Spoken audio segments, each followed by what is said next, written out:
Hey guys, Matty here from DCL Blogger. Today I wanted to go through NFT Marketing 101. Now I've done a Twitter thread about this on my Twitter, and if you're not following my Twitter, you should be. I am literally talking about NFTs every single day and making threads and all sorts of content on my Twitter. So NFT Marketing 101 is a thread that I did probably a week ago now, and I went really deep in how you can, maybe you've got an NFT project, maybe you have you're an NFT artist or whatever it may be, and made a bit of a thread story on how to start sort of marketing, get some exposure, get some awareness. Did pretty well actually. I got about 2,400 engagements, so I thought, you know what, make it a YouTube video. Nice. So a lot of people coming into this space, they go on to make great projects, art, and all sorts of stuff. And some people get frustrated at the rate of growth. Some people take it slow and steady. Some people just start spamming links in people's DMs or under posts. There is a way to do it right. There is a way to do it wrong. And what I kind of see it predominantly being an issue is if you're really impatient. And you are sort of comparing yourself to the people around you, and you're seeing, wow, these guys are so successful, I want to be like them. They sold their art piece for $10,000. I'm going to sell my art piece for $10,000, right? I think, honestly, this last 6 to 8 months has kind of spoiled us. So let's start from this thread, and I'll start to go through each sort of point. How to bring eyeballs to your NFT project, art, avatars, or anything you're working on. 8 years ago, I quit my full-time job. So about 8 years ago, guys, I quit my full-time job. And back then I was doing engineering straight out of university, and I probably worked about a year, and I was like, no, everything's fine. Hey, listen, I quit. I'm getting bored of it. So about a year and a half later, before I hit my 2-year mark in my career, I kind of quit, and I left my civil engineering job at the time. I was a graduate engineer, and laying pipelines in the ground, kind of managing projects there, helping manage, not so much managing.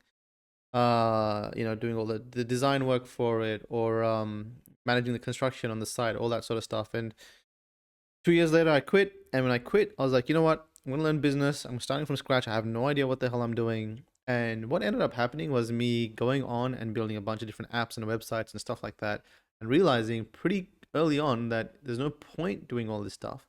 There's not a big point product building if you can't get feedback, if you can't get eyeballs. So what I learned is it kind of came down to 3 things, right? One, you got to have a great product. You have to have great art or a product. Now, I'm not an artist. I'm actually a builder of, I build products, or I invest. I'm mostly an investor. I've recently launched my own product or project called the MetaKey. But it really came down to 3 main things. The project or what you are selling has to be great. You can't sell people crap. If you don't like what it is, or if you make something and you're like, oh, let me just throw up a landing page, let me just make this really quickly, let's just make 10,000 different pigeons, right?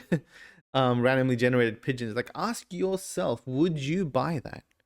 Would you spend $400 of your hard-earned money, 0.2 Ethereum, 0.1 Ethereum, 0.05 Ethereum, which is a couple $100 US? Would you spend your hard-earned money on this stuff? Most of the time, the answer is no. Most people actually don't do it, right? They don't. If you would not spend that money, so then why would you go around and try and sell that to someone, right? There's a value share happening when you sell something to someone, is they think that's good enough to spend the time and money purchasing it. So ask yourself, is it a great product? Now, building awareness, it came down to great product, building awareness, so consistently getting feedback, or at least putting it out there, even if that building awareness was calling your friends and your family and saying, hey, I got this great product, what do you think? Right? And then slowly going to Twitter and doing all that sort of stuff. And basically a lot of the stuff we'll be talking in this YouTube video. And then number 3 is persistence and reiterating through feedback. So you may have a great product, you may have building awareness, but maybe this stuff doesn't really go exponential for 2 years, right? And I've seen this a lot, where for 1 year or 2 years, people are just continuously building, continuously growing their social awareness platforms. And suddenly 3rd or 4th year it goes bang, and it just explodes, and you just go viral, and then it becomes like much of the growth happens in that 3rd or 4th year. So persistence, reiterating through feedback, and making the product better, so when there is a boom, you can get to it. Boom, baby. So point number 4, you can kind of do any of these 2 points, but things really start to take off when you do all 3 of them. So for example, if you're building awareness and you got a great product, if you don't persist and you kind of stop after 3 months, well, most people don't really get anywhere. if you've got a great product and you persist, but you're not building awareness, then you're not really getting out there and getting exposure, right? If you're building awareness and you're persisting and you have a shitty product, well then, I mean, it's going to be a very slow grind and it probably won't take off because you just got a crap product, right? People are not dumb. Customers, I mean, short-term thinking, yes, when they're in hype mode, maybe they'll make buyer decisions, but you're just trying to sell them stuff in hype, it usually is not going to work. All right, so yeah, in the last 6 months, we've sort of been spoiled that the last 10,000 avatar projects sell quite quickly. If you go to Rarity Tools, you can see a bunch of different NFT projects, and looking at this stuff and being like, how the hell is this stuff selling, or some of this stuff selling for? How did people make millions of dollars off this stuff? Well, in the last 6 months, guys, last 8 months, we've been in this sort of cycle, not so much cycle, but this phase where people have been shown NFTs are the next big thing. People have been shown that NFTs are making a ton of money, and a lot of newbies are coming in and buying NFTs, which they have no idea is going to do good or not, but Twitter's telling them that it will. Hype is there, influencers are there, etc. And through that hype, they've been purchasing. So we've been sort of spoiled as NFT creators or sort of builders to, that's not the norm. It isn't the norm to go out there and get a couple of $1 million or $5 million in funding straight away from the NFT project. There was a time when that happened, and I think we have to kind of dull it down and put things back into perspective. The buyers are kind of smarter now. So a great product, what does that actually mean? You can't really sell anything that that people don't want, right? If you've got I don't know, like if you've got something and you feel like it's an average to good product and you think it's good enough for people to buy, and you keep telling people to buy it, but people aren't buying it, and you don't see the excitement in people's eyes when you show it to them. You got to have some product that makes people excited. When you explain it to them, they're like, holy shit, that makes a lot of sense. Yes, I want that. That's going to be big, right? You want those sort of reactions. So ask yourself, would you buy what you're selling? Or as an artist, would you invest in yourself? With art, you're really investing in the artist. And I'm not, as artists or creators, we have a lot of self-doubt. So it's not so much about, would you invest in yourself, in the sense of, do you find yourself worthy of investment? What I'm trying to say is, every single person is worthy and every single person deserves the world. But what I'm trying to say is, as an artist, do you feel like you are selling someone something that you've truly created at somewhat of the best of your ability? Do you find some genuineness in there, or have you just looked at something real quickly, copy pasted it, modified it a little bit, and you've kind of put it out there? Are you sort of genuine in that? You have a personality in there. Are you marketing yourself in the sense of, are you putting it out there so people can find it? Can people look at your profile and see that it's your full-time career?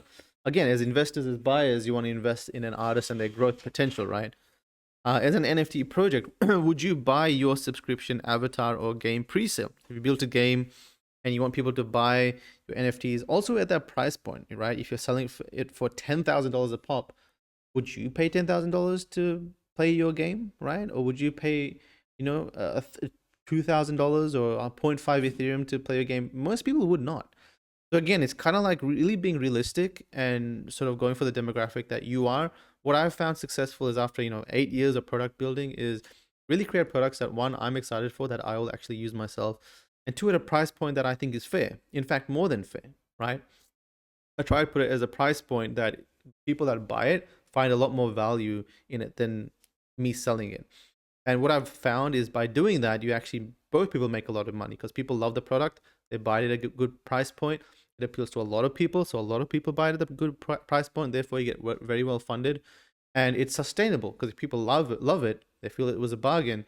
And then 6 months later, you release more, then more people will buy it because they're like, wait a second, this went from, this did a lot of good to me, so I'll buy the next set for you. But if you sell something and it's sort of like this once-off sell, then people will be like, well, I spent $5,000 on this thing, didn't really move anywhere. I'm probably not going to buy the next thing this guy sells. Many times the answer to the above is no, because most people just want to sell something, make money, and then they don't really think much of the end user, right? Okay, so say you've got a great idea, great art. You want to add some sort of fire. You want to light a fire under it. You want to start building some awareness. There's two ways this can sort of go about. One, you can get viral at the start and get kind of lucky, and everyone sees your stuff, and boom, you sort of get this massive exposure, or you can work your butt off and just really build momentum along the way. And if you look at the sort of old sort of Twitter accounts, like even my Twitter account, right? I started 4 years ago. No one was reading my tweets. No one even knew what the hell NFTs were. I think I was getting a very minimal exposure on Twitter. But I kept going because it was something that was fun to do. But now when I tweet something, I get so much exposure. Like each one of my tweets gets, 300, 500, sometimes 1,000 likes. And I can therefore leverage it. But it started off as me sort of grinding my butt off at the start and just continuously putting out content, right? Sandbox as well, Sandbox, Decentraland, whichever ones. At the start, they were selling land for $50, a couple $100. Now, the minimum land, I believe, is a few $1,000s, $5,000 for a piece of land. So they started slow. They kept growing. They kept growing. They went from 10 followers to 200 to 500 followers to 1,000 followers to 5,000 to 10,000. They hit 50,000. Now they hit 330,000 followers. The momentum sort of went exponential. Some YouTubers as well. So if you look at Elliot Trade's really sort of older videos, you can see that they're very different to his current videos, right? Now he started 3 years ago and he just grinded it every single day, every 2 days, every 3 days. He's just consistent content producing. You can see if you look at the videos and you sort by the oldest added, you can see some of this stuff. It's 400 views, 1,000 views, 800 views, 700 views. He kept going. He wasn't like, ooh, I hit 8,000 views now, I'm going to keep getting 8,000 views, right? Some of his videos did pretty average in terms of views, but he kept going. He kept going. He even kept going. 20 videos later, 50 videos later, started to hit about 2,000, 1,000 views. 100 videos later, he's keeping on going. And now this year is when everything went exponential. And now he's getting 130,000 views. And he's putting out content almost once a day, right? So again, it's kind of like you just got to keep going with some of this stuff, right? Treeverse, which is Loopify's project, you can see how hard they not so much market it, but they continuously put out tweets of content. They share what their users are up to. They kind of celebrate the small wins. Even the MetaKey, if you look at the MetaKey, similar sort of thing. We just continuously keep producing content. We ask questions, we put trailers, we talk about NFTs, we add some little infographics every now and then. Everything to just kind of continuously use the digital mediums that we have to sort of bring exposure to everything that not only what that we're doing, but sort of like 12 hours until snapshot, 6 hours until snapshot. And we have pictures of some of the meta crews that we're doing. And then we do some giveaways with some other people. We do some streams with the Red Village. We did a stream with them. We had some other content, 3D. We shared our roadmap. I know there's a lot of profile pictures right here. I think that's because we've got the meta crew thing going on right now. But even before then, we were doing things of the festival. But pretty much continuously, as much as we can, sharing content that we think our users will like. So using those digital mediums, and we did this. We started in February, so it's been about 6 to 7 to 8 months of us continuously doing this. Beeple putting out content now. We kind of know Beeple's been putting out content for what, 12 years consistently, sort of controversial images that people have found crazy. But every single day adds up to this 500,000 followers. It adds up to tens of millions of dollars worth of sales. In fact, I think over $100 million now, where all that thing compounds. So years of doing this consistently is the key. And what we normally have now is people that sort of put the effort in at the start because they're excited, and after 2 to 3 months they give up and they stop. You're not supposed to stop after 3 months. You're supposed to keep going. You've got your information, you've kind of persisted for at least 3 months. Give it 6 months, 8 months, a year. Keep reiterating the product, right? Anyway, I can go on for a long time about that specific topic. Number one sounds fun. So getting viral sounds fun, but the growth usually is unsustainable, so it usually falls quite quickly. The best thing to do is just keep going and working slowly and steadily until that growth sort of compounds. So anyway, let's assume we're here to build a great product and we're willing to work for it. There's a bunch of things you can try. So marketing is a lot about experimentation. It's about trying this and that, and constantly tweeting and sharing this opinion, sharing that opinion, helping this person, DMing this person, or writing under this person's comment. Writing threads of different types, and don't stop at one thread. Maybe your first thread did crap. Maybe try again on a different topic. Do one about a certain project that you love. Tag some of the founders. If not, do a 5th thread or a 10th thread. I keep going. Experimenting is the name of the game. Join discords, talk to people, meet up in real life, meet up in virtual worlds, tell your friends, your family. It's all about momentum, and it starts very, very small and humble. The biggest companies were literally started in people's garages. What does that tell you, right? Everything starts small. Everything starts small. Sometimes you hear the big success stories straight off the bat, but don't compare yourself to them, right? Just be sort of humble and slow about it, steady about it. There's no need to start big. You can start small and sell a handful of NFTs. Again, I did say that, we've been sort of spoiled over this 10,000 avatars and selling them for millions of dollars. But some really cool examples is Lastrom's Last Slice Club, where he's got this social club. So Lastrom is a developer from Decentraland who went on to build his own product. Still a developer from Decentraland, really good dude. And he's going to sell this sort of thing called Lastrom's Last Slice, right? Is this NFT that you can buy. What it does is pretty damn cool. Is in Decentraland, you can actually use it to order pizza from Decentraland. If you own it, you can jump into different avatars. You can use it to jump into Discord. It gives you special access. He does YouTube tutorials about development. And now he's got a community there. They call themselves the Last Slice sort of collective or the club. You see a bunch of different people that own a Last Slice NFT and sort of help each other. So it's a community of developers that exist there. So what he has done is he sort of sold them in batches. So he sells 50, then he sells the next batch of 50, and the next batch of 50. As he keeps growing the community and more people want to join, he keeps releasing more. And the community is slow, it's steady, it's growing, it's healthy, it's the exact demographic that he wants. I think he's done a really good job of doing it, right? And he sold, say, 150 200 of them at 0.08, I believe, or 0.2, looks like. Let's just say 0.08. So 0.1 times 200, about 10 ETH. 10 ETH is about 45,000 US dollars. So decent amount of coin for something, and it's not in the millions. It doesn't need to be. You see, what's the most important is the momentum. What's most important is just being here for years. If you can last years building a product and growing, eventually you'll hit it big, right? It's just normal, as long as you've got a great product.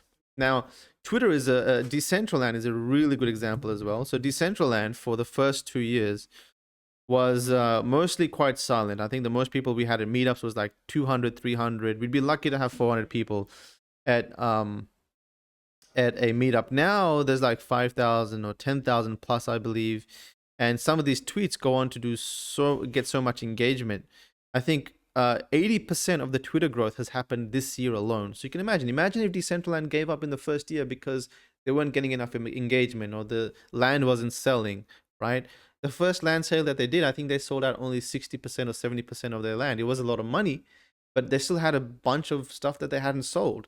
They just kept building and kept going, kept putting out awareness until people sort of, until there was enough quality there that it was just a no-brainer for it to go exponential. So again, Xcopy, some of the biggest artists started selling for $50, $100. These small wins are great. Now, for artists that want specific direction, here's a thread I did a bit earlier. So here we go. There's a specific thread on how I would personally start as an artist. So set up Twitter, get some money, maybe $500. I'd start engaging and sharing my thoughts on Twitter, blah blah blah blah blah. Exactly how many NFTs I'd mint and for what price, and my mentality behind it, sort of collecting collectors. So there's that for NFT artists. And then exploring different communities and engagement, just kind of really putting your heart and soul into it. So anyway, I can keep going with this. And the reality is that 90% of people really just don't persist. That is the hidden source. And I know people want to know, what's the sort of secret? The secret is that people don't continue after 3 months. People don't continue after 6 months. They give up. It's sort of easy to give up, and I understand it's hard being here and building a big product when everyone around you is posting their wins. But most people severely underestimate what they can achieve in 3 to 5 years of continued growth, and they overestimate what they can achieve in the first 3 months. In the first week or two, they want this big success. They want to sell out. They want to make millions. They want to make tens of thousands of dollars. They want their first art piece to straight away sell for thousands of dollars. Just sell it for $50. It's great. Imagine the collector that got it for $50, that you sell your next art piece after some digital growth and people know you better, and you sell it for $1,000. how happy would that collector be? That first collector, he'd be a raving fan. He'd go tell everyone about you. They would want your stuff. Then you'd be able to sell for $1,000. Then you build more stuff, and then suddenly you're a bit more popular, and people know you better, and people appreciate your art better. You have more awareness. You have more eyeballs watching your art or looking at your product. Then you sell it for $5,000. Suddenly, if the $50 person is just like, yo, he's making YouTube videos about you, he's giving you cool, he's making galleries and stuff and putting your art as his first thing, he's sharing he's telling all his friends about you. Second person is doing the same. The third person who gets this will probably do the same. That's how you grow sustainably over time, and you get to the point where you can easily sell for a lot more money. So, if you just keep going, how much would you learn? Experiment a lot as well. So throw in some physicals with the NFTs, run virtual meetups, change the color theme, change target demographics. So if you're selling for one demographic, sell it to another demographic. Use another social medium if you have to. Start a podcast, do 20 tweets a day for a week challenge, whatever it takes, right? Keep learning. Learning is the name of the game, because eventually you'll stumble upon some learning curves, some learning points that will just change everything for you. You'll be like, holy shit, I just discovered something amazing. You'll apply that to your work, your business, your product, your art, and things will change completely. Again, it's sort of like this be here for the long-term mindset. I think people are now educated enough in the NFT space where they can sort of spot who's here for long-term and who isn't. Sort of in summary, build something that you truly believe in is spectacular, experiment a lot, become a person of value, share ideas, art stories, experiences, join communities, discords, and friends. Make friends. Small wins are actually big wins. Spend years, not weeks, doing so. What not to do is spend months, years, heads down building without getting feedback or sharing on socials. So like saying that people will just find you and come and buy your stuff is sort of the old way of doing things. The new way is really, you have to not so much be too loud on Twitter, but you definitely have to tell people or learn how to use digital mediums to get the word out there. Don't spam on don't spam your feed with links, or don't spam under other people's tweets with links. Don't give up after just 2 weeks. At least pivot, try something else, keep growing, keep trying new things. Lastly, it really does come down to this: start caring, care about the people you're selling to, you're building for. That way you'll really put so much value and effort into it. You'll naturally tell people about it because you think it's the freaking best thing ever, and it is. And people know energy when they see it. So I hope that helps people. This tweet thread definitely looked like it helped people. I hope this one does for you. So take care, and I'll see you guys in another video.